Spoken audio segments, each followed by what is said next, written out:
আসসালামু আলাইকুম, সবাইকে বাংলাদেশ রাইডারের পক্ষ থেকে স্বাগতম। তো আমি আজকে আবারও চলে আসলাম আপনাদের মাঝে নতুন একটা ভিডিও নিয়ে। তো আজকে আমি আপনাদেরকে দেখাবো যারা নতুন অবস্থায় ড্রাইভিং শেখার পরে চাকা খোলা নিয়ে বিপাকে পড়ে যান, তারা কিভাবে চাকা খোলা ফিটিং করবেন, অবশ্যই তাদের জন্য আজকের ভিডিওটা। তো আসুন কথা না বাড়িয়ে মূল ভিডিওতে চলে যাই।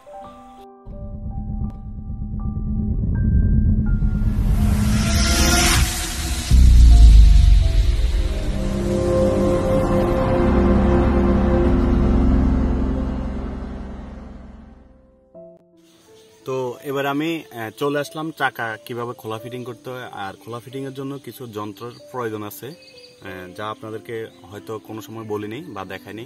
তো আমি এখন দেখাবো আপনাদেরকে। এটা হলো জগ, এটা হলো হুল রেঞ্চ, আর এটা হলো লিভার।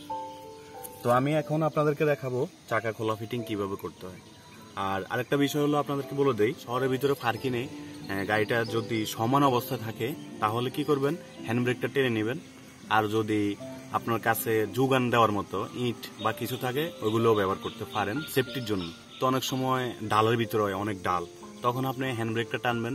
আর যদি অটো গাড়ি হয়, অটো কার, তাহলে কি করবেন, পার্কিনে দিয়ে রাখবেন আর হ্যান্ড ব্রেকটা ভালো করে টানবেন। যদি বেশি ডাল হয় তাহলে সেফটির জন্য কি করবেন, দুইটা ইট বা যোগান হিসাবে যে কোনো জিনিস ব্যবহার করতে পারবেন। কেন, গাড়িটা যদি আকফিজ হয় আপনার জগের উপরে গাড়িটা তুললে, তখন কিন্তু আপনার সমস্যা পড়বেন, কারণ জগ থেকে গাড়িটা নিচে পড়ে যাবে।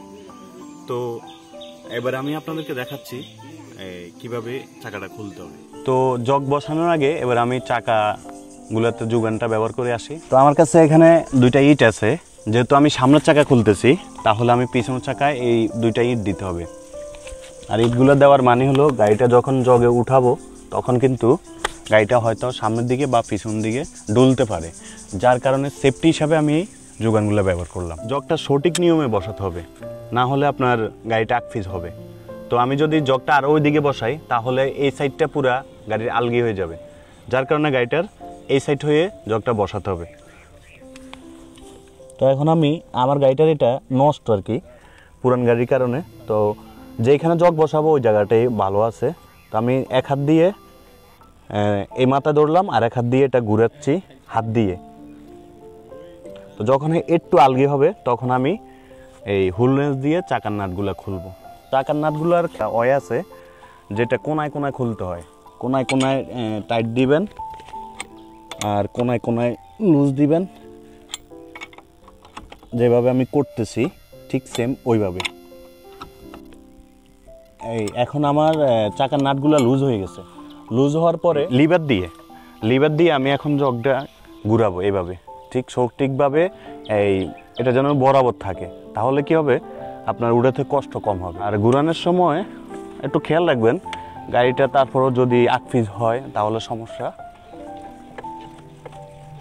জগটা কিন্তু আস্তে আস্তে উপরের দিকে উঠতেছে, গাড়িটা উঠতেছে।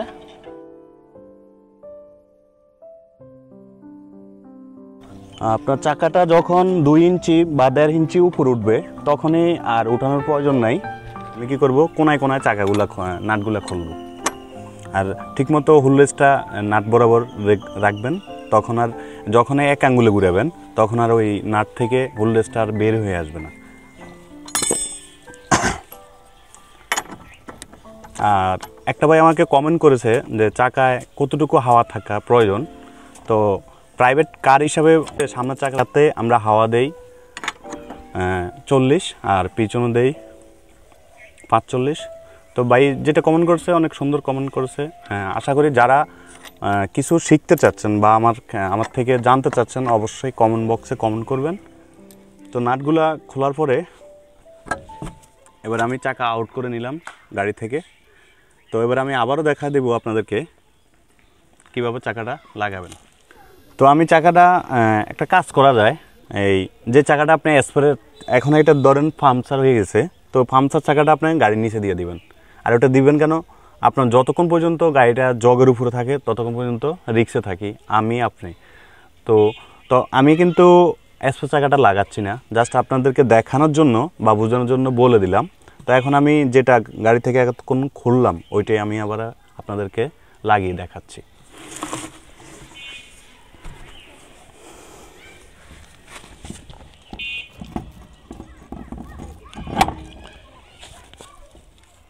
তো আবারও কোনায় কোনায় ধরে নাটগুলা লাগাতে হবে। এবার আমি এক হাতে চাকাটা ধরে রাখবো আর এক হাতে এটা ঘুরাবো।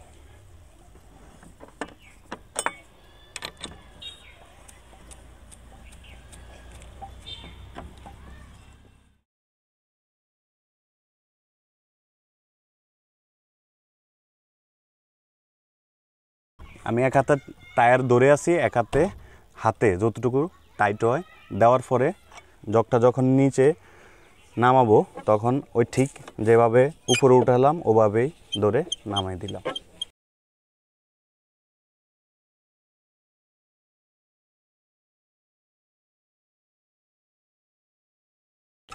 জগ থেকে যখন গাড়ি নামানো শেষ হবে তখন কিন্তু আপনার হাতে টাইট দিয়েছেন, পুরা চাকা কিন্তু টাইট দেন নেই, এটা খেয়াল রাখতে হবে। আর ওটা আপনার টাইট দিতেই হবে, অবশ্যই খেয়াল রাখতে হবে, না হলে আপনার যেটুকু হাতে টাইট দিয়েছেন কিছুক্ষণ চলার পরে হয়তো চাকাটা গাড়ি থেকে আউট হয়ে যেতে পারে, তো অবশ্যই এটা খেয়াল রাখতে হবে।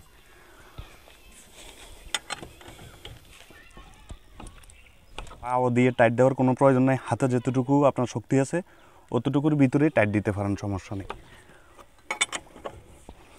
যখন পাও দিয়ে টাইট দেয় তখন কিন্তু পরে খুলতে অনেক সমস্যা হয়, অনেক সময় নাট স্লিপ খেয়ে যায় আর তখন কিন্তু আপনি চাকা খুলতে পারবেন না। এখন চাকার নাট টাইট দেওয়া শেষ। তো বন্ধুরা, এতক্ষণ পর্যন্ত আপনাদেরকে দেখালাম কিভাবে চাকা খোলা ফিটিং করতে হয়। তো যারা আমার চ্যানেলে নতুন অবশ্যই চ্যানেলটি সাবস্ক্রাইব করে দিবেন, আর যারা করেছেন তাদেরকে অসংখ্য ধন্যবাদ। আর কোনো একটা ভিডিও নিয়ে আবারও আপনাদের মাঝে উপস্থিত হব, ততক্ষণ পর্যন্ত সবাই ভালো থাকবেন। সালামু আলাইকুম।